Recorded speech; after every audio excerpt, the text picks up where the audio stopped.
Steve, I wanted to talk about uh, how to be a great negotiator. So I'm not necessarily the best. I've always been a bad negotiator in my life. By the way, who are you texting on the phone right now? We just started a podcast. You're texting someone on the phone. Seriously, who were you just texting? I was honestly sending your article because on the way over, I like to provide value to our listeners. So and I don't have 20 years of negotiating experience. I'm actually usually not good in those situations. I'm kind of like a pinata and everybody else is not blindfolded. So that's how I usually work. What's interesting is, it's interesting that you're aware of that, because I find most people, 99% of people are bad negotiators, but 99% of people think they're great negotiators. No, I'm awful. It's that Dunning-Kruger effect applied to negotiation. I used to think I was a great negotiator. Now I'm aware I'm a bad negotiator. So after thousands of negotiations, like I've starting from negotiating salaries or jobs to negotiating selling companies to negotiating with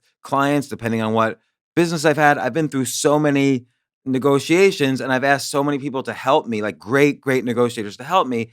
I at least try to model myself after them as opposed to model myself after me. 100%. So I'll think of something, okay, this is a situation that this one person I know who's a great negotiator was in. What would he do? Or what did he do? And then I compile kind of like a toolbox of negotiation based on all these great negotiators I know. And as you know, we've had great negotiators on this podcast. For instance, Chris Voss, who was the FBI's terrorism negotiator, and not to conflate the two, but I've worked with top Wall Street negotiators. Yeah. It's almost a similar thing. And, over the years, I've sold 4 or 5 different companies and have been involved in negotiation. I've negotiated, again, sales to clients and so on. So I kind of wanted to, I've written about this quite a bit. And I think this is something very useful for people. Negotiation is the difference between making nothing and making millions, sometimes on the exact same negotiation. And it's not just about the conversation you have with the other side that moment.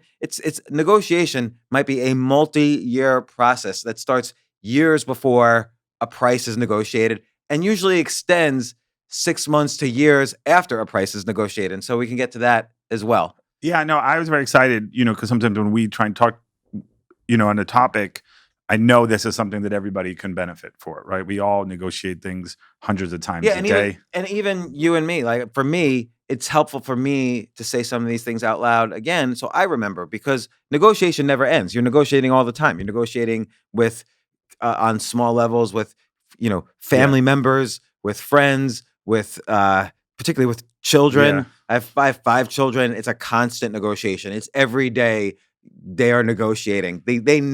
Children never stop negotiating because there's always a boundary that they're trying to find the other side of. Yeah, and in fact, today I wanted to sit on that side, and you said, no, it's not negotiable. I'm sitting on that side of the table. For some reason, I pictured that I would be sitting on the other side. I don't know why I was picturing I know, I was like, get away. Like, I like this side too. And but Jay put the coffee here, so... No, but you always sit on that side. That's you. That's your side of the table. Okay, the first thing, and this is kind of the cliche, but you can't negotiate without having the ability to walk away. Else, you're not negotiating. You're really just negotiating the terms of your slavery, because you can't win a negotiation if you can't walk away. After that, it's just like they're in control and you just have to figure out how to be as less a slave as possible to whatever they decide. You have to be able to walk away from a negotiation. Now, often people think they can't walk away. And people tell me, I can't walk away. It's my job and I need a raise, or I can't walk away. It's the first time I'm selling a company. This is going to change my life. It's really important to know that if you value what it is you're negotiating for, things are only going to be better later on. And you should always, whether it's imaginary or real, you have to put it in your head and you have to believe it sincerely. You have to model a person who doesn't care about the outcome of the negotiation.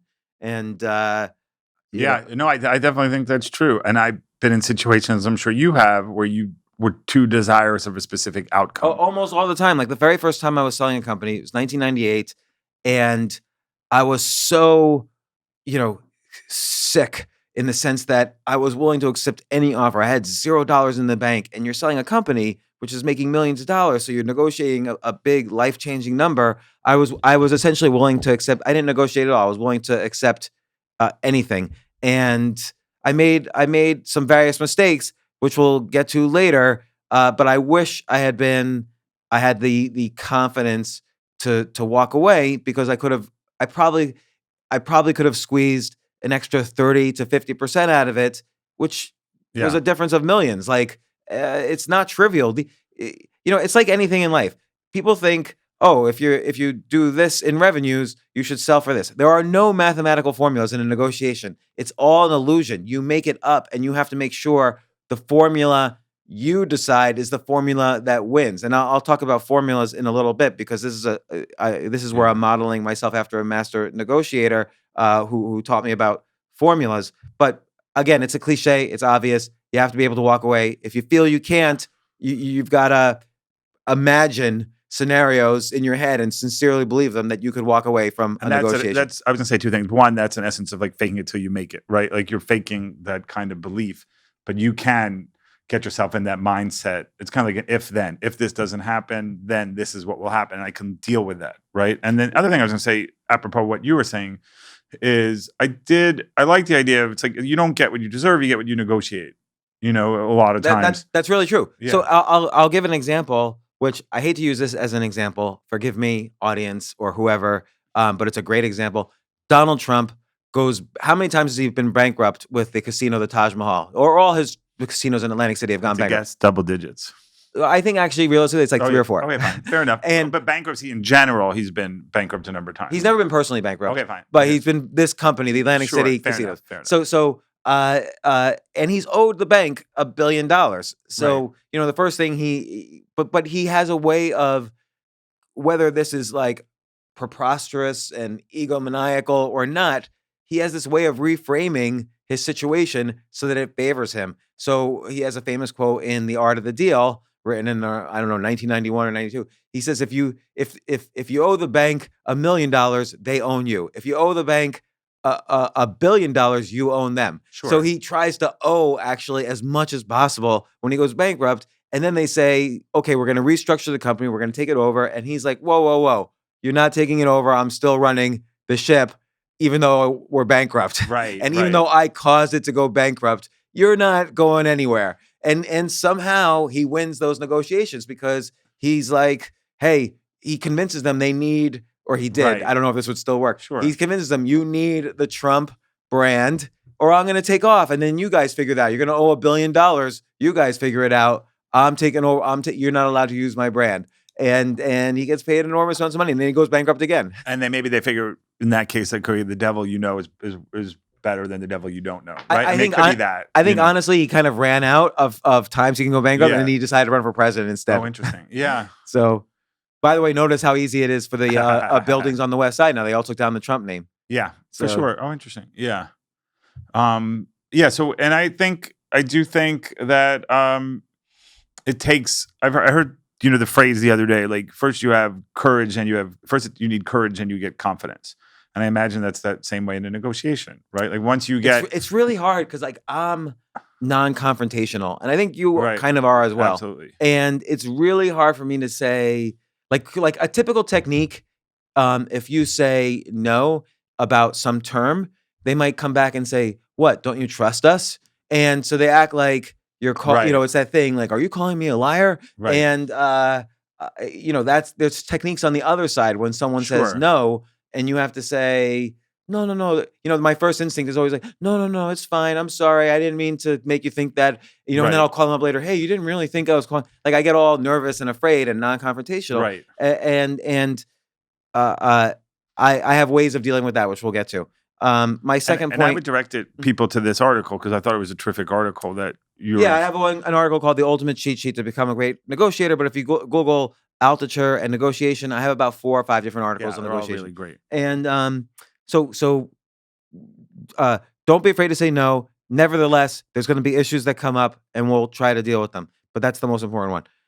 The second one I have is a little bit smaller, but it's called "Don't Be a Child," and it refers to the fact that a lot of people think this is what a negotiation looks like. Hey, I'll pay you I'll pay you $20, and you say 40, and then I say 30, and done. Sure. And so everybody thinks we're going to all meet in the middle, and we're going to say 2 numbers, and we're going to take the average, and that's going to be the deal. I've never seen a negotiation occur like that, Because then it's just this assumption like, what, you were lying? When you said 40, it wasn't really worth 40. It was worth 30. Why did you lie? Why are you 25% off on your lie?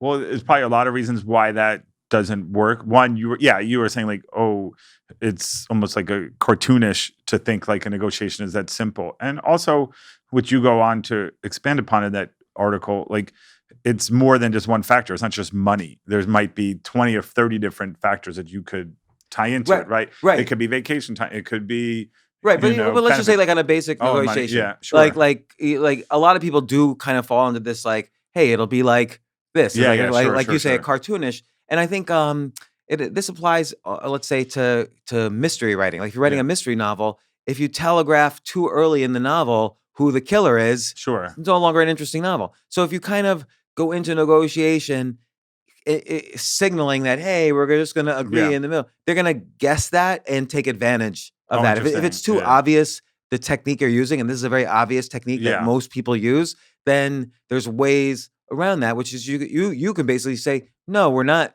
going to be in the middle.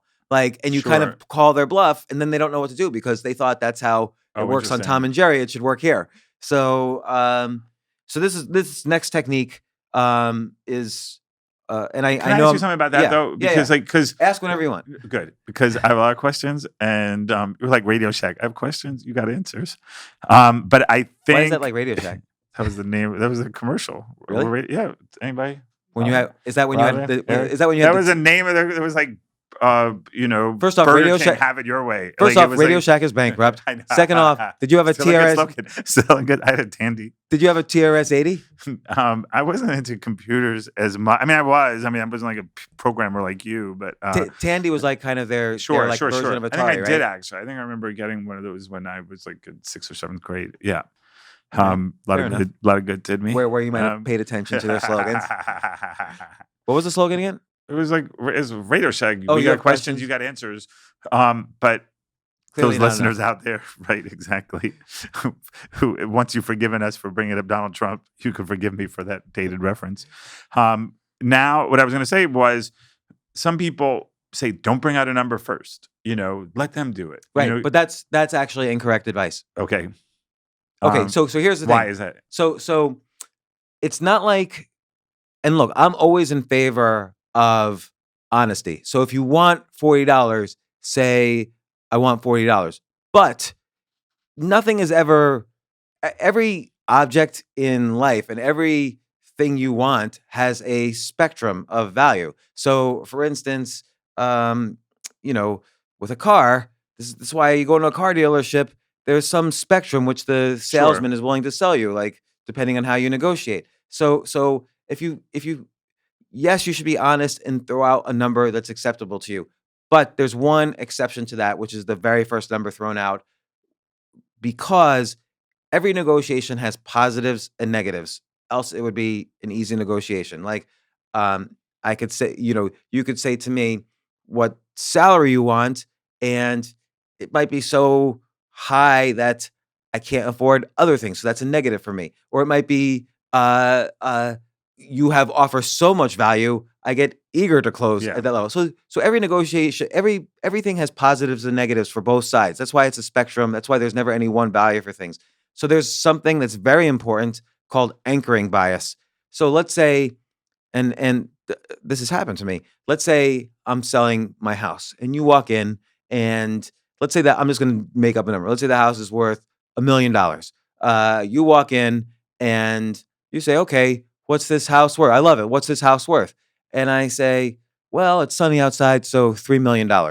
And now that's ridiculous, right? It's all the comparables are worth $1 million, and I just said $3 million. And now I can even say, oh, this is such a great location, to justify. But no, I'm not even. Maybe I'm just joking around. Like I'm just joking around. But it is a great location. Now, all I've done there is that's called anchoring bias. Now we're working off of subconsciously the $3 million. You can't make it too high, or I can't say, oh, it's $100 million. Then it's just a joke. Or maybe 3 million might even be too high. I might say, oh, I was thinking between 2 and 3. I was thinking 2.5. I was thinking $2,275,000, because the more specific, actually, the better. And even people feel like they'll get a small victory if you give them a range. They'll say, "Oh, well, how about 2 million?" And they feel like it's a small victory too. right, well, that's just Yeah. it. So once there's an anchor, whether or not it's subconscious or whether or not they're even conscious that you're anchoring it, they can't help it. It's a cognitive bias. Daniel Kahneman writes about this in Thinking Fast and Slow. He also mentions that even if you're aware of the cognitive biases being used against you, you cannot fight them. So even if I say 2.5 million or very specific, I give a specific number, and oh, he's anchoring me highly, you're still anchored at that 2.5 million. So now if we negotiate and I go down to like 1.3, it's still 30% higher than 100%, where you initially thought this should be valued at. And even though it was clearly joking, and I was, by throwing out 2.3 million, A, I'm anchoring you highly. B, your first microsecond instinct is to focus on the positives. Why is he saying 2.3? Oh, it's maybe a few more rooms, or maybe it's, yes, you're in a great location. You're right next to a McDonald's, the world's most popular restaurant in the world, if you're not a vegan like you.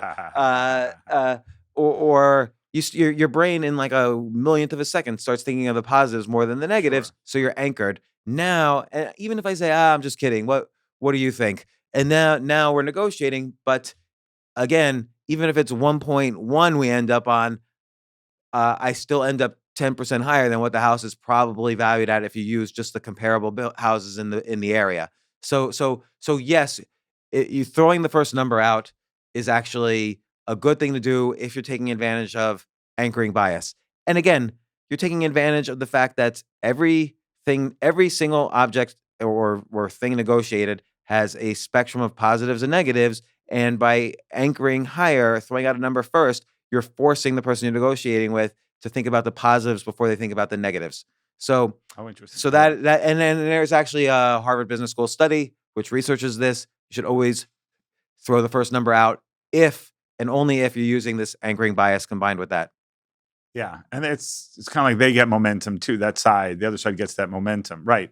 If you're the side declaring the price, you could sit there and enumerate all the virtues, and it's maybe harder to disprove all those things. Like What imagine, do you mean it's not worth 2 million? Come on, that other house. Well, that other house doesn't have this. right. Yeah. Imagine two other scenarios, right? Imagine if I throw out the first number, but I say, look, my house comparable with the other houses in the area is $1 million.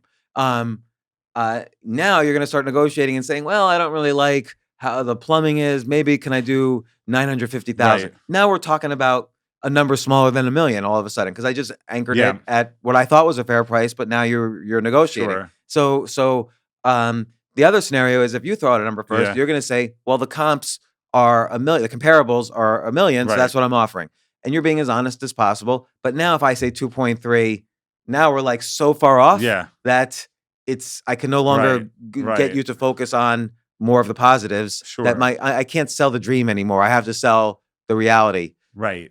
You always want to sell the dream first as you boil down to the reality. And I think, and you're going to get into this, I'm sure, because I know, because I have ESPN, and I know, but I think that, I think part of it, though, you have to know the other side too. You have to know, oh, they're really deep-pocketed. That person really wants it. Is that person looking for value or looking for prestige? Well, do you know what I mean? Like I could just be like, you're misguided with the 3 million thing, even 2 million or even 1.5. All I'm going to spend is, 800,000. Sorry, I need to. That's my budget. Well, it's funny you mentioned that. I think that's. I don't want to say that's persuasion in the Robert Cialdini sense, but knowing who you're negotiating with is really important. So, for instance, I'm advising a company right now, and they're going around a pool of buyers who could potentially buy them, and the CEO mentions one company to me, and I look it up, and that company's worth $700 million. And then the next company mentions to me is worth $15 billion. And I say, look, we kind of want to aim for a $300 million price for your company. Don't talk to the 700. They can't. They're not going to give up 50% of their company or a third of their company to buy you. Talk to the $15 billion company, because it's not even 3%. It's whatever. It's 2% of their company to buy you. They don't. That's not even a footnote in their annual report. They could pay $300 million without thinking about it. So you need to know who you're negotiating with, and not negotiate with the people where you don't want a hard negotiation. So to That's sell, one of your points. You said if it's a really hard negotiation, it's not worth you got to it. step away. So the $700 million one, unless you're willing to accept 25 million, or is what's 2% of 700 million is 14 million. Right. 2% of 15 billion is 300 million. So Right. you want ones where you're not asking for more than five in a company sale. You don't want to ask for more than 5% of their company unless it's like a merger rather than an acquisition. Similarly, if you're negotiating on a salary increase, Yeah. it's very hard to negotiate with someone who makes less than you. Sure. So this is why athletes need agents, right? Because athletes make Yeah. more than the coaches, so the agents stay in the middle and Right. avoid that kind of confrontation. Sure. But not Yeah. every negotiation you can afford. You don't have a middleman. This is why a real estate agent, if they're good, they provide value because they're a middleman. But in many cases, you don't have a middleman. And it avoids emotion, and right, it's attached because that is one, like, so you've had, and I'm just quoting you here, you've had a lot of bad negotiations and you learned a lot from those experiences. And some I would imagine is letting emotion get into the way of it, right? Like the best people in anything aren't that particularly invested in a certain outcome. Like the great negotiator Herb Cohen, talks about, like, you always want to be in situations, no relation, but a smart guy. But he, was a real master negotiator. And he was saying, like, you don't want to be tied down to any specific outcome. You want to like something, you don't need to love it. Like, I like it, I'd love for that to happen. I'm not that in love with it. Right. I care a lot, but I don't care too much. Right. Because very important to remember, 90% of communication is nonverbal. So his point there is that he's not telegraphing in any way with body language or his tone or whatever that he cares too much, because then they could take advantage of that. So that's another great thing about throwing out like this ridiculously high number. Not too high, but just anchoring high, is that, okay, I'm not taking this as seriously as you might be. I'm throwing out a number so high because I'm acknowledging that, hey, this is fluid and that I love my house, and I'm throwing a high number on it. And then you're off guard for a second. Also, that maybe, like, you're not that willing to sell. Like, all right, and everybody has an offer they can't refuse. And again, also, what's worth X to one person may be worth Y to another person. And I think about when the billionaire Steve Ballmer bought the Los Angeles Clippers, he bought it at such a high price. And now it's worth even more. I think he paid $1 billion or $2 billion, which was a lot more than the average. And as a result of that, he was able to make it worth more, and now it's worth a lot more than it had been. And that speaks to what you were talking about, where if Google bought a company, and I think what Steve Ballmer did with the Clippers was, I remember actually that day talking about it with Mark Cuban, who spent $2 billion for the Mavericks, and Mavericks at the time was, and maybe they still, I don't know, follow basketball. It was at the time was like one of the best teams in the league, and the Clippers clearly wasn't. So Mark Cuban was grateful for Steve Ballmer because. What did that make the Mavericks worth if the Clippers were worth, that? But that reminds me of how Peter Thiel does investing, not necessarily negotiating, but investing. He likes to invest. So most people like to invest in something that has a very low valuation. If you invest in Uber when it was worth $4 million, now it's worth 100 billion. You made an enormous amount of money.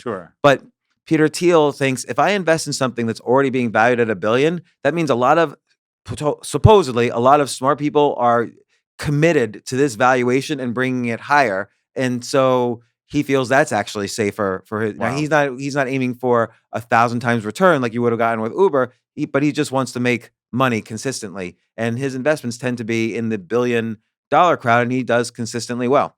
So okay, this is one of the most important, and where I have many actual examples, which is let the other side help you. And I also call this the advice technique. So, and this applies to any situation. I'll apply it to a salary negotiation. So let's say I'm asking you for a raise. You're my boss. I'm asking you for a raise. And I go into your office and say, listen, been here. It's been a year since my last raise. I've gotten a lot more responsibilities. You could anchor it. I think I should be making double what I'm making now. So you're anchoring it a little higher, but then you all laugh. And then he says to you, seriously, what do you think you should make? Now he's asking you to throw out a real price. He's trying to ignore the anchor, or she. But and then so here's the advice technique. I always say, listen, I'm just a programmer, or I'm an accountant, or whatever. I keep my head to the ground. I'm working really hard. I'm here all the time. So I'm relisting my values and positive features. But you do those. You're the boss. You do these negotiations 1,000 times a year. You're like a grandmaster of chess, and I'm like an amateur off the street. So I really don't know. So I know this is odd, but let me ask you for advice. If you were me, what should I ask you for? And you're also flattering that person. And again, I'm flattering. I'm giving status. And by the way, it's not inaccurate. Yeah, The sure. person does have status. So it's not. I'm not Right. trying to be slippery. I or really. Eddie Haskell, another dated reference, but Eddie Haskell from Leave It to Beaver. Looks so great, Oh. Miss Beaver. But also the person, the boss also has probably a better sense of the range from HR of what he can offer. Sure, for sure. So and he's not going to give me bad advice because it's hard for people to, once they're assigned status and a position Sure. of trust, it's hard for people to immediately abuse that trust unless they're a psychopath, in which case you probably shouldn't work for them anyway. Right. So I know when people have used this technique on me, I've tried to be as fair and generous as possible, like usually at the higher end of the Yes. acceptable range. Maybe not the top, but the higher end. And so I find that to be a useful technique. It also helps me understand where they're starting from, and they probably have, and it gives me information about where they have room to go. Like And- they yeah. might say, "Well, we'll give you a 10% raise," and then I might say, instead of 10%, I might reframe it a little bit, and let's say I was making 60,000 a year, and 10% is 6,000. You know, I say I wasn't thinking that. I was thinking maybe 70,000 a year. So I'm switching. I'm confusing it a little bit. I'm switching it from percentages to specific numbers. Or I might say, how did you come up with that 10%? And I because now I'm starting to circle Sure. around another technique, but at least when I ask for advice, I know I'm probably not going to get on a Sure. range, on a scale of 0 to 10, where 0 is you're getting Yeah. screwed, 10 is you're getting above and beyond a good Yeah. deal. I'm probably around a 7 or 8 if I use the advice technique. I'm going to say a few things. One, the aforementioned Herb Cohen calls that the calculated incompetence. You know, makes you endearing and non-threatening. You know what I mean? You want people will do stuff based on how it makes them feel. They feel good helping poor, Right. sheepish James, you know, the programmer that was unsophisticated, you know, then And- an and arrogant. No, and then I'm gonna just add to that. I'm sorry, I'm always interrupting. No, But no, I'm gonna no. add to that, which is that because I am trusting you and giving you this Right. situation of status, and we're in the room together talking Right. about a possible raise, and you've already said, "What do you think?" Yeah. So you acknowledge that Right. maybe there's a number.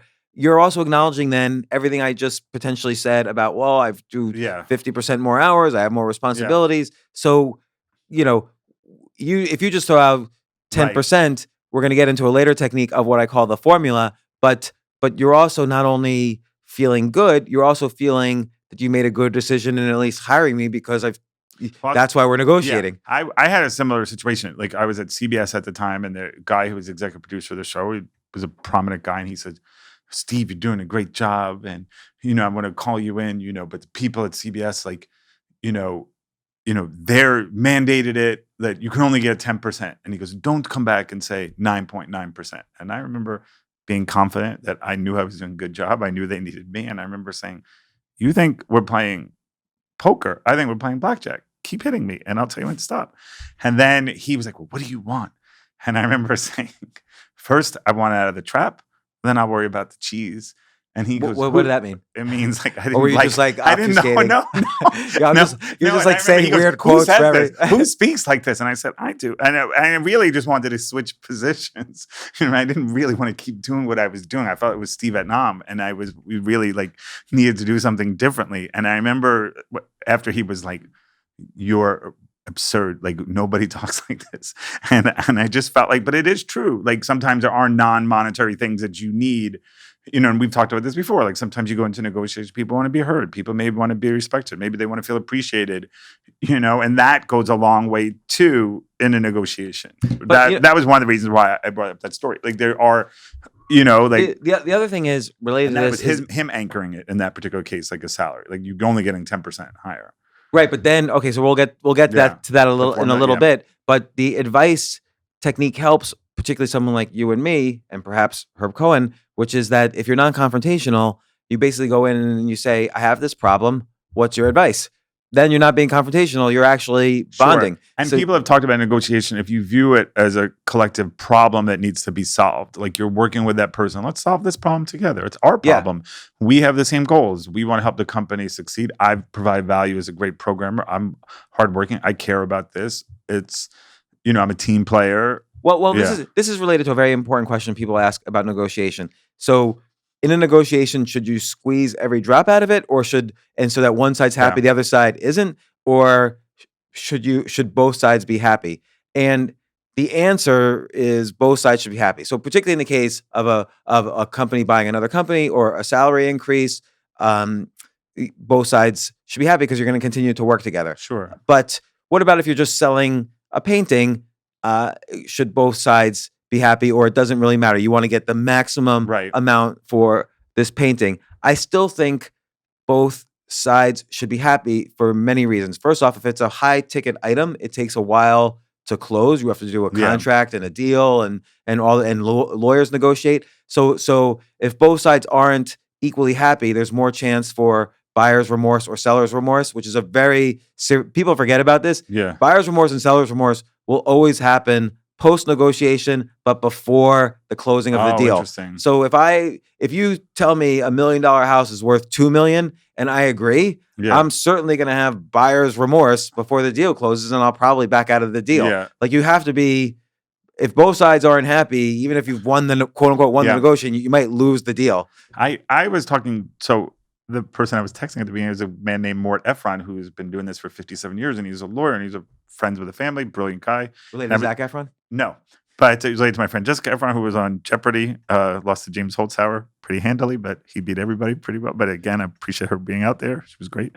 But what was interesting about, I asked him that very same situation, and it was a corollary of like, pigs get fat, hogs get slaughtered. And I said, yeah, I do, Steve, I do these deals a million times. I've done these 57 years. I've gotten better at this, even though I thought it was good. And for example, today I was dealing with somebody, and I could have gotten an extra 10,000 or 20,000 out of them, but my client only wanted X amount, and you want them to feel happy. And he goes, every time I'll even go over to them and say, wow, you guys did great. Your lawyer did a great job.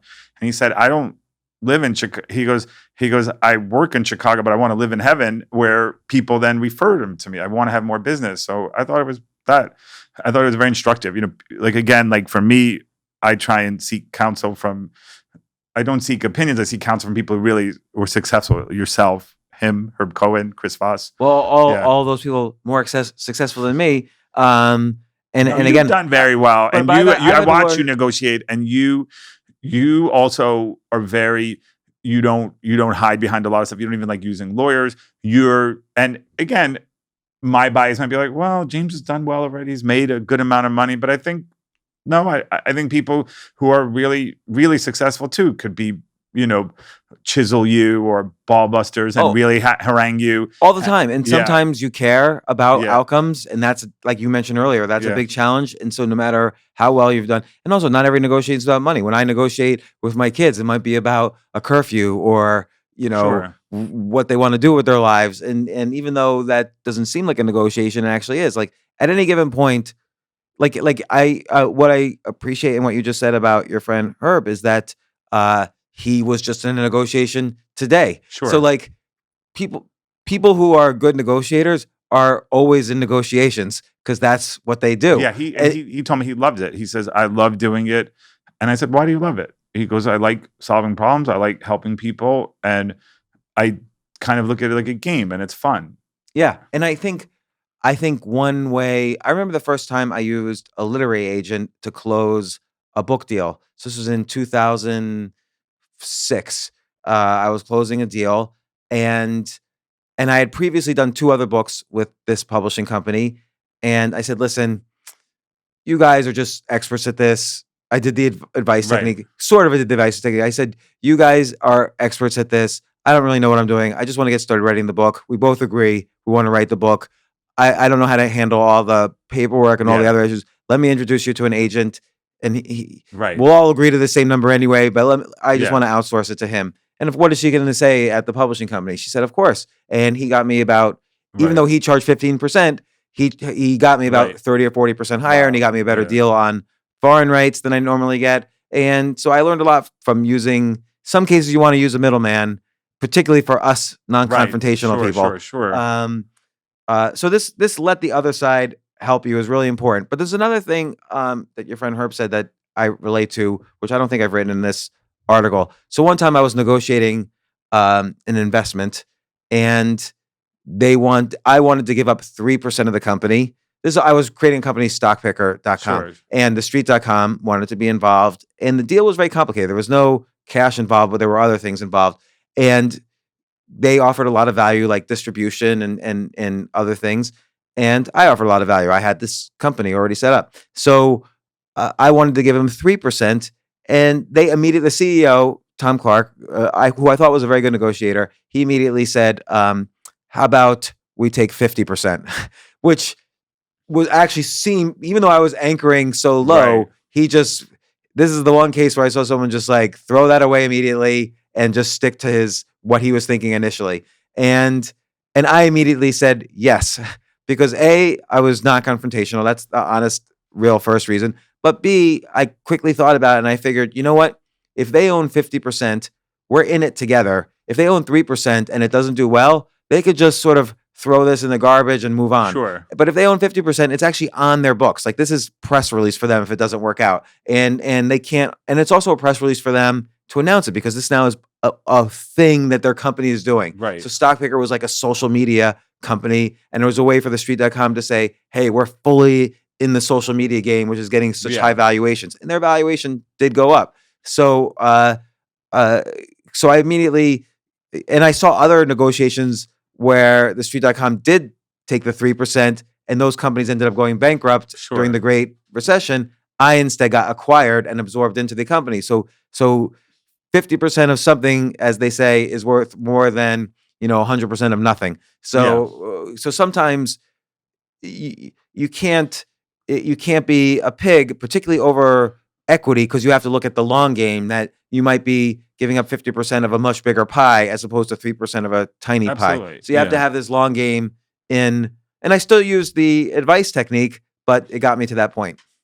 Yeah, I think advice technique works oftentimes because, again, you want to be collaborative with people, and I think it comes back to your point you talk about in that article. You don't want to deal with people you don't like. You don't want to deal with people you don't want to be around, right? Then what's the point of dealing business with them? Right, I agree, and I've done so many negotiations and done deals with people I don't like, particularly when I was first in the deal business, and it's painful because then you're in it with them. You're in the boat together, and you might be on that ocean for a long time in a leaky boat, and you need to enjoy each other. So you don't need to like love each other, but you need to respect and be able to work together. So the other thing the advice technique does is, if they give you something that's ridiculously low after you ask for their advice, you know that they're not a good person. Yeah. And since we already discussed, you have to be able to walk away. That should give you enough reason to walk away, even if you're afraid to walk away. Even if you're telling yourself, I'm not going to pay my mortgage next month unless I do this deal. Yeah. You just got to be able to walk away. Like, if you're selling your car and you have to sell your car because you can't pay your rent next month. Yeah. But if they offer you, I'll pay you $50 for this car because it's a piece of junk, you walk away and you say, look, it's worth at least $600. That's what the blue book says. That's what I could still drive this. So maybe if you really need a car, come back to me. One thing I've learned since I started working with you, I think it's very instructive because you wrote Choose Yourself, and one thing I always found very interesting about that is you talk about like people write about what a problem they're trying to solve, right? Like, I believe you made a comment about Brad Pitt, and Brad Pitt's not writing a book about trying to pick up. Right.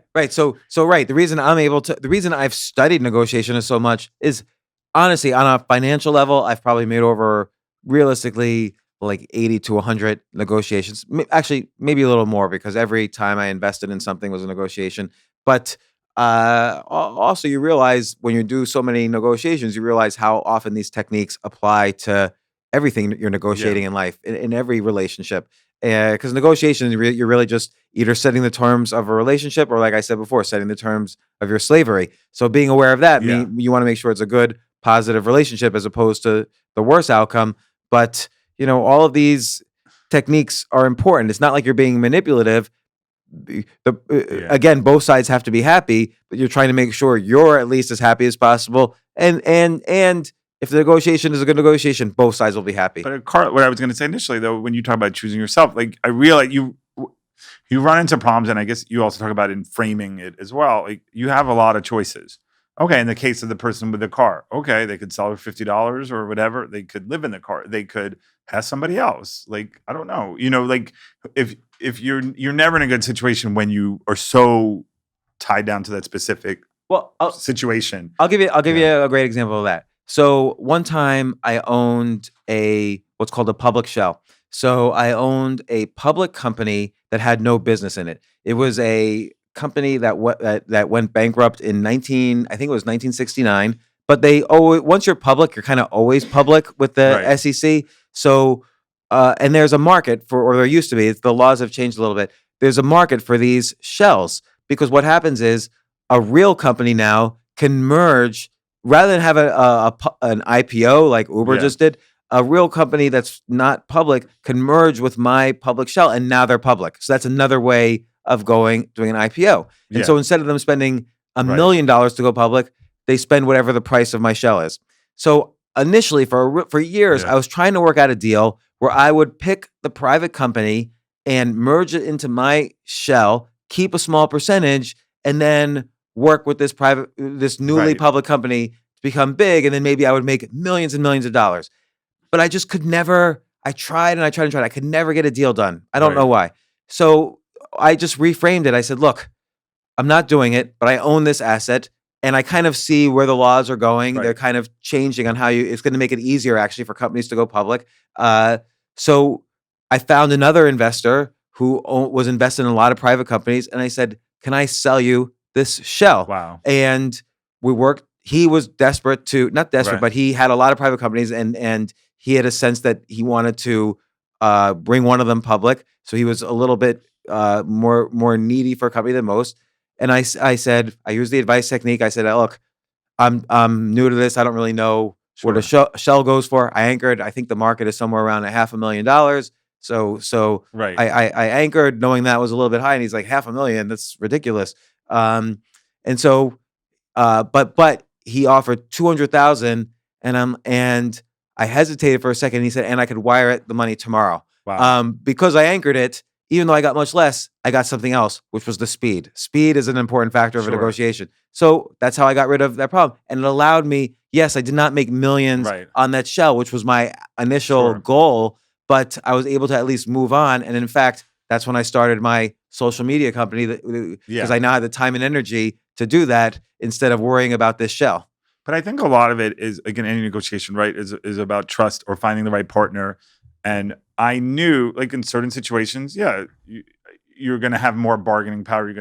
I knew when I started with you, for example, I knew you wanted what I was selling, but I also knew you wanted it badly. Like you wanted to be the best at this. I felt like I could help you. I knew I wanted to be in this situation. Right. And so potentially you could have taken advantage of that, but not really. Taking advantage is the wrong word. Yeah. I said to you, if you have a plan, it works once. You have a partner, it worked a lifetime. Even then, I was giving you a lot of quotes. So you did a good negotiation, and we worked out a negotiation that was happy for both. But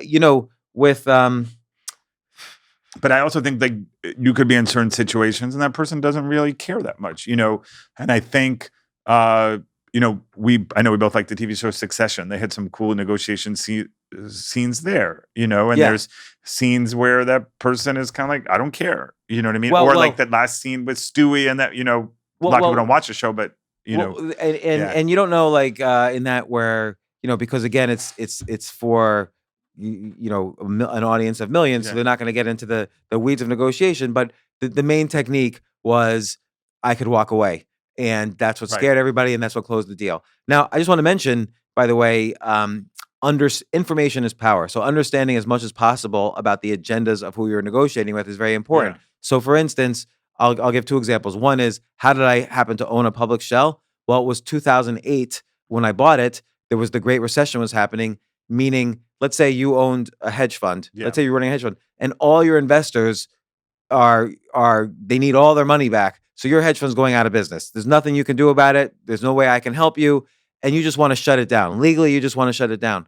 I was an investor in that hedge fund. I said, "Look, I'll give you $1 for the shell. Wow. So I bought that shell for $1, Wow. and there was nothing that they had already gotten rid of every investor's money except me, and I wanted my money out, but I gave them a little bit more favorable terms, like you can give me my money over a year, but I want the shell right now. And Amazing. and so I was able to get my money back, but it took a year, it took longer, Right. and I got the shell for $1 because they couldn't monetize the shell anyway. So they figured if I'm gonna, and they were spending just on audits, they were spending $50,000 a year running the hedge fund. I helped them close it down as fast as possible. They couldn't sell the shell anyway in 2008 because nobody was buying. The market was zero. They would have had to wait 2 or 3 years like I did, and I was able to buy it for $1. Or when you're, I was talking to Dean Graziosi about this, who has a real estate course with Tony Robbins. A lot of people have different opinions, but after an hour-long conversation of studying how he does negotiations in real estate,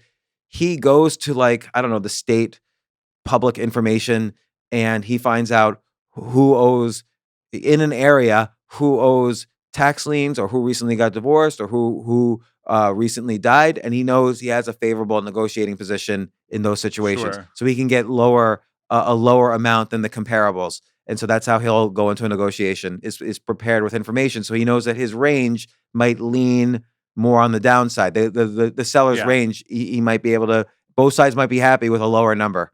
Well, I think a lot of this, right? And you've talked about obviously a lot, 10,000 hours of practice, but I think whenever you do anything, you first go through familiarity, competence, excellence, and mastery.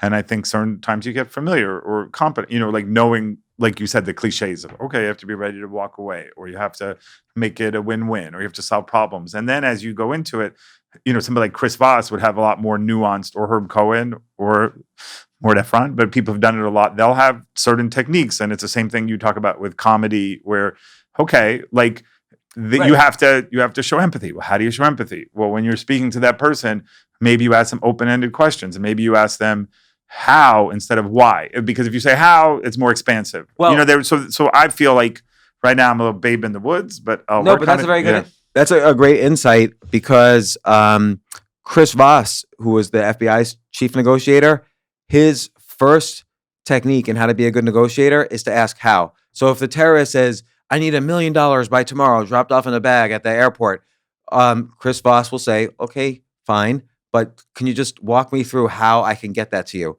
So now it engages them in the problem-solving process that Chris has to go through. So he's making them a partner in how to get this done. And he starts to visualize it too. Like, oh, wow, I could see a path for this to get done. You know what I mean? So then that, and it feels like Chris is taking him seriously, and and they're part of the process. Like the guy could say, well, I don't know, you're America, go to the bank and there's $1 million lying around. Or the guy could realize, maybe by tomorrow it's hard. What about a week from now?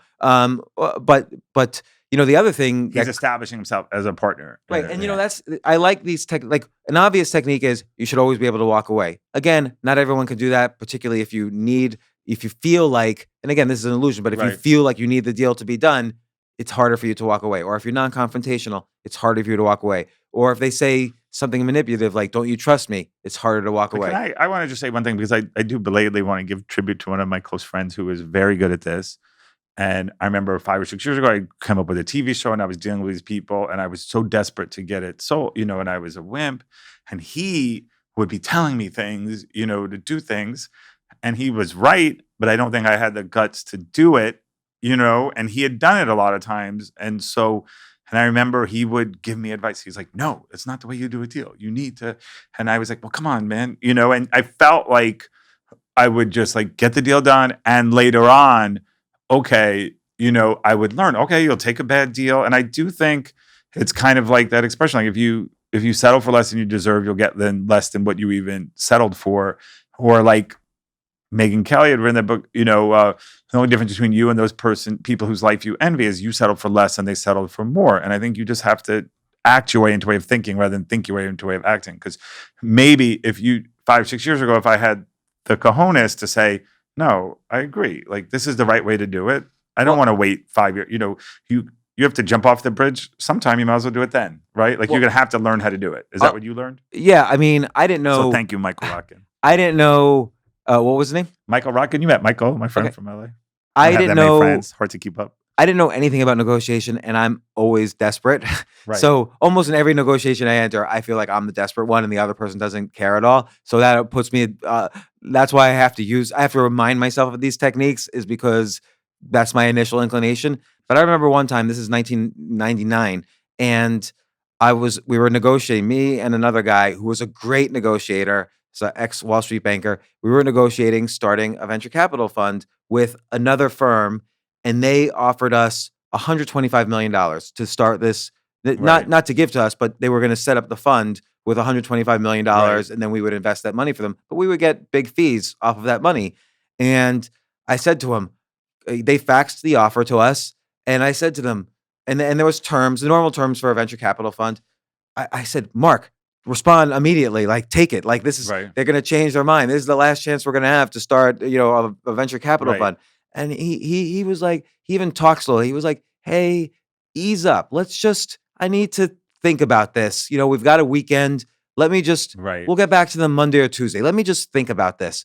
And I was like so anxious all weekend. And he comes in Monday. He's like, there are some term, instead of 20% of a before, I wanted to ask for 25%, Right. because we're special. So, and he's kind of saying we're different than, they're not going to find people like us. Yeah. He's trying to, Having faith over fear. and not even just that, he's trying to define very specifically how we're different. He was a Wall Street banker and I was a technologist. So we combined two different special skills that weren't in other New York City-based VC funds. Tastes great, less filling. There you go. And he actually ended up pretty much, he asked for like 10 different things, and he actually got every single thing he wanted. And then later on, of course, there was the internet bust. The same firm wanted to unwind the deal. They wanted out of the deal, and they wanted their money back. And I said, and they offered, to pay us 3 years of our salaries. And he's like, let me think about this. And they actually specifically said, his name was Mark. We don't want Mark to get anything, because he was quitting. Because he had another job. But we let him do the negotiation because he was such a great negotiator. And we, under the table, made sure he was taken care of. Wow. He said, let me think about this. And he ended up getting. Why was Mark so good, though? He had been a Wall Street banker. He had negotiated hundreds of acquisitions. But I also think, like, because his patience was very good, and he also knew how to stress the positives. He understood what areas you could talk about where they needed us more than we needed them. So they were more interested in getting their money back than we seem to be in making the money. Like, they were so desperate that we would stop investing before they could get control of the money back, that he took advantage of that and said, look, he would say, we have a lot of exciting things that we're going to invest in. And they were like, no, what do you want? And so. But I do think a lot of it, like a negotiation, and we've been fortunate to have like people like Mike Ovitz on, or Steven Schwartzman, and these are very successful people in that space. And when you look at them, it's like, they were like this when they were in 20, though. Some of them, you know what I mean? Like some of them, and they got that by just acting like that. Like, if you want to be a fighter, you have to fight. You can't like wait. You have to, you know what I mean? And I think I liked Mel Robbins has something to the effect like, oh, don't say I'm a procrastinator. Say I have a habit of procrastinating. And so I probably shouldn't say I'm a bad negotiator. You can, to disarm the other side. But the reason why I like reject in some cases is what I'm saying. But the reason why I like to say it is because I'm reinforcing in myself that I'm avoiding the so-called Dunning-Kruger effect, which is the bias to think you're great, and I have to avoid that because I know if I didn't have these techniques and if I didn't have this experience with 100 other skilled negotiators, I would be horrible. The other is, it's like we've had a podcast with Todd Herman, the alter ego effect. Before I go into a negotiation, I really think about all of these great negotiators I've worked with, not just studied, but worked with, and figure out what would Mark do, what would Tom do, what would these different people do that I've worked with. I want to get to a couple of things that are not so obvious before we end the podcast. One time, that could be Mark. This is somebody I do a lot of negotiations with, actually. Dan, shout out to Dan, who never takes a deal that he doesn't want. Somehow, he always is able to say no. But who who are you texting on the phone No, in the I'm middle of a listening. podcast? I want to check my notes. You said I want to get some other things, and I was honestly trying to be quiet. This anchors me to be quiet. If I'm looking at my phone, I'm not chatty patty. So I'm looking at my notes. So I am looking at my notes because I want to make sure we cover it. So one time I had this guy on the board of directors of a company I started. See, when you're talking on the phone, I mean, when right. you're texting on the phone. No, that's why I have to have the waiter's pad. You're right. I'm going to just take this by phone. Yeah. There's actually research that shows if you're on a date, for instance, not that we're on a date, but if ever I get on one. If you're on a date and you have just the phone face down on the table, the date likes you less than if you have the phone hiding. That's why I have your waiter's pads. So bye, Felicia. So I was once, there's this guy I knew, his name was actually Dr. Larry Brilliant. And he was, at one point, he was the head of Google.org, Google's charities. In the 70s, he went all around India and vaccinated. India was against, the different villages were against vaccination. He convinced everybody to vaccinate for smallpox. And he basically single-handedly eradicated smallpox in India. He also, in a much longer story I won't repeat here, he reported me to the FBI about that the FBI should talk to me about Osama bin Laden right after 9/11. That's another story. Friends like him, who needs enemas. But one time I was with him and we were at this convention at the World Trade Center, ironically, looking at, he collected antique coins and he was negotiating for these like antique Israeli coins from like 500 BC. And I asked him about negotiation. He was the CEO of a public company at the time and seemed to be worth a lot more than he deserved, I will say. And he said to me, the most important thing is to be able to say, have a bigger list than the other person. So if you come to me with a raise and say, hey, I want to make 10% more, I could say, my list could be bigger. Like, okay, well, I need you to work on these other things as well as just the podcast, or I need you to instead of 3 weeks vacation, it's 2 weeks, and or can you help me with we get vacation? Yeah. Or if I'm negotiating to sell a company, someone could say, oh, okay, I'm going to give you X dollars. And I could say, if I have a bigger list, I can say, look, X dollars is great, but I need this salary. I need it to be a 3-year contract where I get this salary. I need to have benefits and a 6-week vacation. And so again, whoever has the bigger list has more opportunities to give up as Dr. Larry Brilliant said to me, if you have the bigger list, you can give up the nickels to make the dimes. And so that was his point. As I'm just quickly going over that. The really important thing, I have so many different points in here, and I don't even know if I mentioned this one in this particular article, but there's something I call the formula technique, which has been used against me. And it was so powerfully used against me at least 2 or 3 different times that I finally woke up and realized, oh, I missed out on making a lot more money because this technique was used against me. So let's say we could think of anything: house, a salary increase, a company, whatever. But I'll use the example widgets. I'll use the example of a company because this is one way it was explained to me. A friend of mine owned a company. He didn't own it. He was an investor. It was a company called Spinner.com. Do you remember that company from the 90s? They were like a Spotify, but in the 90s. Okay. And AOL bought it for $300 million. And I'm like, oh my gosh. Like, I said to him, Ed, did this company, he was on the board, did this company even have revenues? And he's like, no, not really. Did it have profits? Definitely not. We lost a ton of money.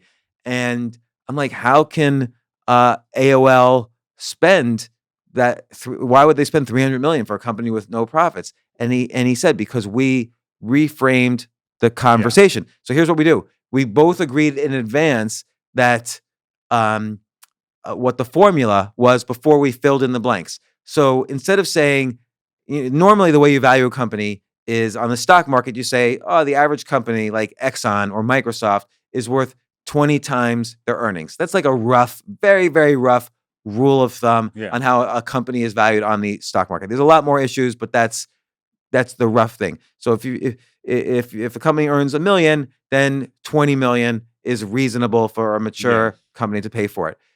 But he did something fascinating, which he says, if we valued it on our own earnings or revenues, the value would have been extremely small. We didn't have any earnings. We barely had revenues. They would just be buying the technology. Instead, we reframed it and said, look, AOL, you have 100 million users, And we know, here's the math. We know you can make $3 from each. No, we know you can make $6 from each user over the next 2 years. So just cut that in half. Or he did it. He did it without the numbers. He said, let's figure out, AOL, do you agree with this? Let's figure out how much money you would make from each user with our technology over the next 2 years, and then we'll cut it in half for safety for you. So he's putting it in their terms, like, oh, so now it's up to them. They'll figure out how much they're going to make per user, and then they're going to cut it in half to provide extra safety. So they know they can argue to AOL shareholders, hey, we made a good deal because we're going to double the value of this company in 2 years, and that we're going to make so much more in profits. So they figured out, okay, we can make $6 to $10 per user over the next 2 years using our technology. Cut it in half, maybe cut it in half again. It's $300 million, and that's how they arrived. So they came up with a formula first. So when I was selling Stock Picker, the CFO said, "Oh yeah, we want to buy it. We'll do whatever. Let's come up with a good deal." And he's saying to me, he's like, "How about we know how much advertising we could put on every single page of Stock Picker, and we know how much each ad is worth. So how about we figure out for next year how much all your ads are worth, and we'll just cut that in half because there's some expenses, and then we could say the deal is what's called accretive. Like we'll do good. We'll all do good from the accretive." And then I started putting numbers in my head. Oh my God, is he offering me $60 million? And because that's when I applied the formula, that's what I was thinking was when I filled in the blanks of the numbers. So I agreed, yeah, that's a good formula to use. And he came up with the process. Okay, here's how we'll figure it out. I'll bring in the head of marketing. He'll tell me how much you actually make per ad. And he's got all the data. He'll bring all the documents. So he brings in the head of marketing. So it's an outside person. It's like an objective. We both now are on our side agreeing to a formula. Now there's the head of marketing who doesn't know the formula we agreed to. He brings in all the data like, oh no, you make, this amount per ad. And it was like 1/10 or whatever of what I thought. But I had already agreed. We had already negotiated the formula. I can't just say, well, no, I want X. Because then it's just me being a baby. We already agreed to the formula, and we agreed that was a smart way to value the company. And so it ended up being 10 million. So I'm not complaining, but it's interesting to me how all these successful negotiators framed the deal. He anchored it as a high number, and do you think he did it intentionally? No, he anchored the formula. And he didn't necessarily give it. He didn't give any number. I'm the one in my brain, my imagination. I thought, well, the numbers are this, and it was based on I didn't have as much information. Math. Yeah, I didn't have. I thought the numbers were different, but it turns out they were different than I thought. And this guy proved. And you could have used different metrics too, right? I could have come up with a completely different formula. I could have said, instead of looking at next year, how would we look 5 years out? So or whatever. But we said, how about you make, he gave the whole formula. How about you make a salary that's like this percentage of the sale? And so he figured everything out before we knew any numbers. And then he called in an outside objective person, supposedly, to give us the numbers because he knew really what the numbers were. But he knew I was going to need proof. Otherwise, I would think he gave me that formula. So if you had to do it again, and again, the outcome was a great outcome for you, maybe not as... If I had to do it again, I could reframe the conversation. I could say, listen, social media companies are worth 100 times earnings. You're right now worth 15 times earnings. So the value of your company is going to go up by 500 million once we do this deal, which actually it did. And I could have negotiated as a percentage of that, for instance. So I could have come up with a completely different formula. And then we would have negotiated formulas. Which one thing we didn't talk about, I know we're trying to wrap up, but I think it's kind of like you always talk about framing. And it's the same way when I was a producer at Channel 5 at local Fox. And they would say, wow, look at us. We only make this. And I'm like, what about 20th Century Fox? What about The Simpsons? What about like NFL football? You know what I mean? So I could have put it in that whole grand scheme of things rather than just their little TV station. You know what I mean? And they could still say no, and it still probably wouldn't work. Salary negotiate. I mean, people might be listening to this and think, well, that's selling a company. How do you do that with the salary? It's the same thing. You can agree with your boss that like, okay, here's one type of formula. How about I need a raise. I've been here for 15 years or 10 years or 5 years. And I could say, let's look at just the comparables in the industry. People with my title, what do they make? And I'll I'll agree to that. I don't know what Right. I'll agree to that. And you get your Right. boss to agree to that for me. Or you could say, listen, when I was working 40 hours a week, I was making this, but now it's been 3 years. There's been Right. a little bit of inflation, and I now work 45 hours a week on Right. average. It turns out I'm here Yeah. 45 hours a week. So how about we just increase according to the percentage increase in hours I worked and inflation? And so you could Right. agree to that formula, or you could say, look, it turns out that my responsibilities turned out to make a profit rather than a cost. So I'm in the IT department of Yeah. an entertainment company. So usually that's a cost center. Turns out I made a profit, which I mean, it made a product which the company, and it was my idea, the Yeah. company's making a small profit on. How Yeah. about I get a percentage of those, whatever those Right. profits are, my new salary should be a percentage of those profits. And based on that. So there's many ways to calculate a formula. If you're selling a house, other Yeah. person could say, hey, well, the comps, here's Yeah. here's a house the exact same square foot as your house, and it's sold for 500,000. I could say, okay, that's a reasonable way, but a lot of houses are sold. How about we just? I don't know how many rooms are in the house. Yeah. How about we say I've got 3 rooms and 3 bathrooms. How about we just compare? If I'm less than these other comparables, then I'm worth less. If I'm more, then I'm worth more. Now you should know kind of the answer in advance Yeah. when you're suggesting this. But again, there's lots of ways of framing a formula, and this is why knowing these techniques are so important, because you're seeing that negotiation. It's not. There is 0 science. Like even when I Yeah. said, "Oh, Microsoft should be valued at 20 times earnings," that's based on 100 other factors, but that's just a rule of thumb. And so everything. Yeah. There's a lot of rules of thumb, but you should know the actual techniques for good negotiation. I was listening to a woman speak. I want to say her name is Margaret Dean at Stanford, and she's like counsels on this. And the phrase she used was like, okay, I can give you a specific recipe, or I can give you just like the sense of like, okay, these are some of the ingredients you need, and then you'll be able to make a nice souffle or good negotiation. But I wanted to ask you, Or you know what? Actually, Yeah. that made me think of another type of salary negotiation. You could say, listen, bake them a cake.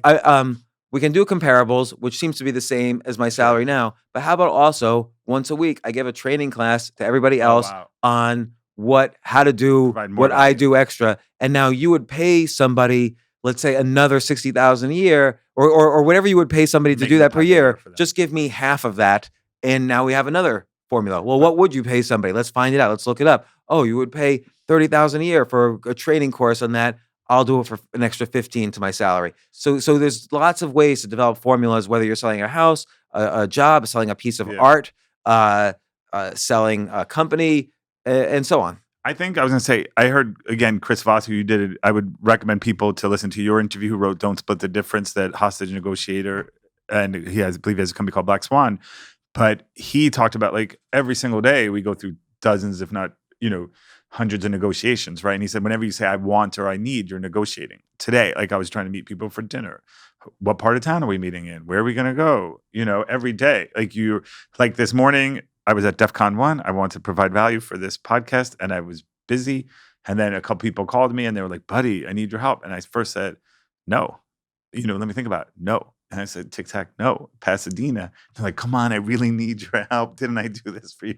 And eventually I folded like a cheap suit, and I wound up helping them because I listened to other factors, or I got emotionally involved, or I was like, okay, maybe in the grand scheme of things, when you frame it, me helping you and these people with breast cancer is a bigger issue than my specific thing. So every day you have negotiations. I think you undervalue yourself. I see this all the time. Oh yeah. You I have to know how to say no. You have so much value in so many ways. It's a subtopic of another podcast. You should start your own. Let's do that podcast, Steve's Value. You That'll should start take a 100 PR hours. company and write a book and do all sorts of no, things. you're great like that, so I appreciate it. But mentioning Chris Voss, I do want to mention a couple of his techniques really quickly. One is, I think, genius, which is to ask the other side or imply the other side might be powerless. So if he's negotiating with the hostage negotiator and he's not getting anywhere, he might say, if he's negotiating with the guy holding the hostages, the terrorist, and he feels like he's not making progress, he might say something like, sounds like you're powerless to solve this, which is fine. Just who should I be talking to? Because we want to solve this. We want to get you what you want, but it sounds like you're powerless. And they're always going to say no and move closer to a deal. At least he finds in his Right. experience. So that's a very quick thing. The other thing, which I thought was genius, and again, this is why it's worth studying these things, because I would never think of Yeah. these things by myself. But he's done 1,000 negotiations, and I've seen other people do this. And now, since then, I've used these techniques, and they're extremely valuable. He has a technique called mirroring. So if someone says on a salary negotiation, we can't go higher than 100,000 on salary because that's what everyone else is making is $100,000.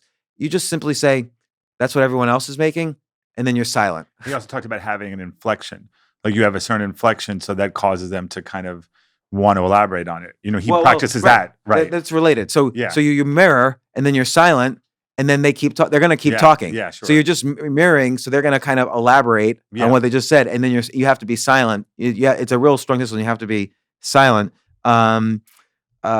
Also, this is not only a common negotiating technique, but a common persuasion technique. When the negotiation and persuasion are related, but I find this useful in negotiation, which is to say, I can understand why you wouldn't do this for this reason, this reason, and this reason. But then if you list the negatives, you're showing them you're being extremely honest, and you're helping them solve their problems. You're helping them negotiate with their boss, just like you're negotiating to help you. Yeah. You're helping them be a champion for you. Because, and again, by being upfront, it's better for you to bring up the negatives before they bring up the negatives, because then it sounds like if they bring up the negatives, you're hiding something. So if I'm negotiating selling a house, you could say, look, we've got this extra room in the basement. Now I understand it's a basement, and we had to install plumbing, and it's all new, and the bathroom's a little smaller than the usual bathroom, but it is an extra room. So you have to list the negatives up front. Is an important to define technique. it before they define it. Right. And let me see if there's any last. There's so many. I just love the game of this in a weird way. I'll tell you another one. This is a great one that Carl Icahn, so he's a famous negotiator, famous investor, has made billions from negotiating. He will always schedule his negotiations for late at night, not late at night, but like it's the end of the working day, like 6 p.m., 7 p.m. And he'll sleep all day, and they're up all day at their jobs. Wow. And then he'll go into the meeting fully refreshed, because there's something called willpower depletion. So if you're offered, let's say you love chocolate, but you're trying to lose weight. If you're offered chocolate at 9 a.m., you'll say, no, thanks, I'm trying to lose weight. If you're offered chocolate at 6 p.m., your willpower gets depleted. They've studied this. Yeah. Your willpower gets depleted throughout the day. You're 10 times more likely to say yes to the chocolate at 6 p.m. because you have no more willpower Fatigue left. makes cowards of us all. Yeah, and so if sets the stage, Carl Icahn sets the stage where he has full willpower and the other people are depleted. So I think that's, again, another technique you wouldn't know unless you study this almost like a science. One last thing I will say is what I call the secret negotiation. So it might be the case you're negotiating a deal because you want to make a lot of money and you want to move on to something else. So you want to sell a company or you want to sell a house for as much as possible, and then you're going to start. Your secret thing is just to never deal with this again, or you're gonna quit. You're selling your company. You're gonna quit the company and move on, or But you should always be aware. What's your real agenda? So I'll give the example in doing a book deal.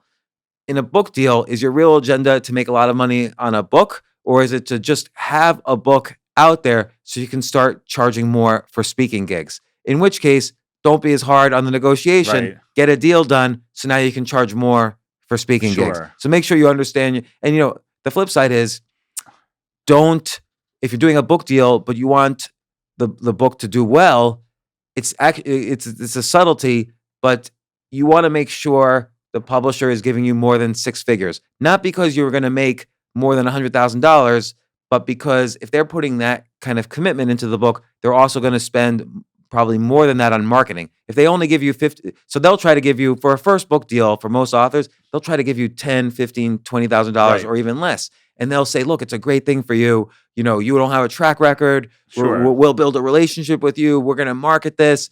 But if they're only giving you a $10,000 advance, they're not going to market it. And they're going to try to get you. They're only going to market it if it seems like your book's going to do well. But if they give you $250,000, they're definitely going to spend time marketing it, or someone's going to get fired. And you see that in other industries. Like if somebody is drafted first overall in sports and they're paying them millions of dollars, well, the person they draft in the 7th round may be better and not, unless that person really, really outshines that other person, they don't want they have the sunken cost and that. Right. Yeah. It's the same thing like what I was saying before. Like this guy wanted 50%. I wanted him to take 30%. When someone's more invested, there's this intangible stuff that's going to happen after the deal closes. If someone's more invested, they're going to keep working for you in intangible ways. They're going to market you more. They're going to champion your cause. Yeah. Oh, one more thing relating to this. So one time I was involved in a negotiation where I was in the meeting. A company was selling itself to GE. So General Electric, which owned NBC at the time, offered in the room, the negotiator on GE side offered $1 billion and said, we'll close by November 1st. This is a long time ago. And so I went back to the CEO of the company I was helping the negotiation with, and I told him the conversation. And he said, I will tell you right now, there is a 0% chance this deal happens. Wow. And I said to him, Tom, the deal's closed. They said $1 billion and we'll close by November 1st. And he said, doesn't matter. I don't care what they said to you. The highest person you spoke to, the person making that offer, is 5 levels from the CEO. Wow. And if that's the highest champion you have, you don't have an actual champion within the company, and you need a champion on the other side to get a deal like this done. I will tell you right now, there is a 0% chance if that's your highest champion, doesn't matter what they said. And he was exactly right. Wow. And actually, they were extremely smart. They figured out a way to get the exact value we were offering, but for probably 1/300th the price. Wow. So to Jeff Zucker's credit, who was the head of NBC, he figured out a way around the whole deal to pay $3 million instead of $1 billion. Wow, that's amazing. So these techniques are extremely important to be aware of. There's so much. And again, it's art and not science. I mean, there's a tiny bit of science, like for instance, the anchoring and other cognitive biases, but it's all together how you use them as a toolbox that makes it art. Like which tool do you use in which situation and how do you use it? And like you said, the inflection and the psychology of it and understanding the other person's agendas and working for them. Like you want to make sure they're praised for this deal by their bosses. So, but I also think a big lesson that I learned is if you apply it into your personal life, right? Like sometimes you are negotiating something. Hey, let's all get together. Well, what time should we eat? Where should we eat? What restaurant? Vegan, non-vegan? But then I find myself, if I find myself to be a person where every time you do something with them, you're doing it in their neighborhood, you're paying, you're doing it when they want to do it, then maybe those aren't the people you want to be doing business with, right? I agree. Yeah. But that may be, or it may not be. It just depends on the negotiation of how you don't negotiate. The other thing is very important. I know I keep saying finalizing. Don't negotiate against yourself. Right. So like a lot, and I do this. You and I are probably similar because we're non-confrontational. And you see real estate agents do this all the time. Look, they're offering $2,000 a month rent, but there's wiggle room. Don't say so fast that there's wiggle room. Let it hang out there a little bit, $2,000, so at least the anchoring happens. If you say there's wiggle room within 1 second, then I know, okay, it's not $2,000, it's $1,700 or whatever. Right. 100%. So you can undermine yourself. Yeah, there's so many ways people undermine themselves in negotiation because they're not confrontational. And so the average person thinks they're a great negotiator, and the average person is non-confrontational.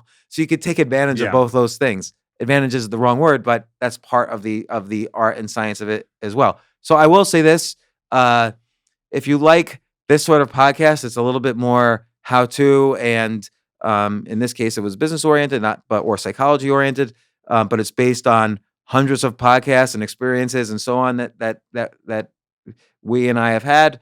If you like this, please put it in the reviews wherever you review podcasts. Subscribe to the podcast, and by the way, ask questions about negotiation in the reviews, and we'll do another podcast answering all the questions. So thanks so much. And Steve, thank you for very much, James. playing Counterpoint, even though I interrupted you constantly. No. It was great. That was our negotiation. You texted a little bit on the phone. I interrupted. And thanks, everybody. Remember, ask questions in the review, subscribe, have fun, tell your friends, or keep this to yourself so you can negotiate against your friends, and enjoy.